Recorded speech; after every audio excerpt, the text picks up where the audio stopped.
मंत्री छगन भुजबळ यांच्या उपस्थितीमध्ये बीडमध्ये ओबीसींचा महाएल्गार मेळावा आज होणार आहे। धनंजय मुंडे, गोपीचंद पडळकर यांची त्यासाठी उपस्थिती असणार आहे।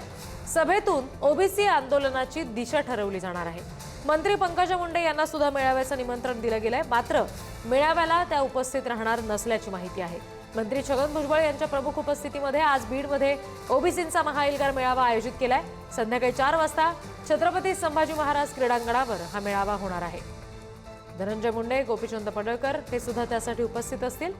पंकजा मुंडेंना सुद्धा या मेळाव्याचं निमंत्रण दिलं गेलं होतं, मात्र त्या उपस्थित राहणार नाहीत अशी माहिती समजते। भुजबळ साहेबांच्या बीडच्या सभेला मराठा समाजाने विरोध केला नाही, त्या जरांगेच्या निजामी मराठ्यांनी विरोध केलाय। कारण भुजबळ साहेबांना शहाणकुळी मराठा विरोध करत नाही, आणि विरोध करत असेल तर या राज्यात देशात डॉक्टर बाबासाहेबांचं संविधान आहे।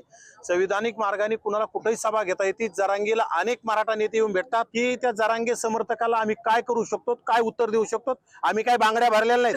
भुजबळ साहेबांची सभा तिथं होणार, लाखोंच्या संख्येने होणार, आणि जरांगेच्या डोक्यावर बसून होणार आणि जरांगेच्या ओरावर बसून होणार।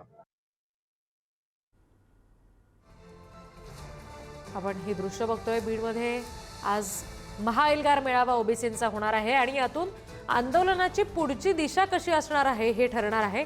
छगन भुजबळ यांची प्रमुख उपस्थिती असेल, त्याचबरोबर गोपीचंद पडळकर, धनंजय मुंडे सुद्धा उपस्थित असतील।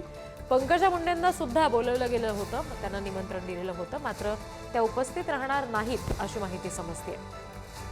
ओबीसींचा महाएल्गार मेळावा हा आज बीडमध्ये होतोय।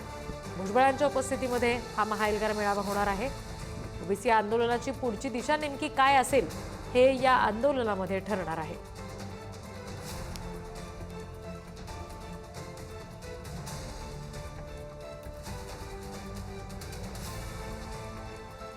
Thank you.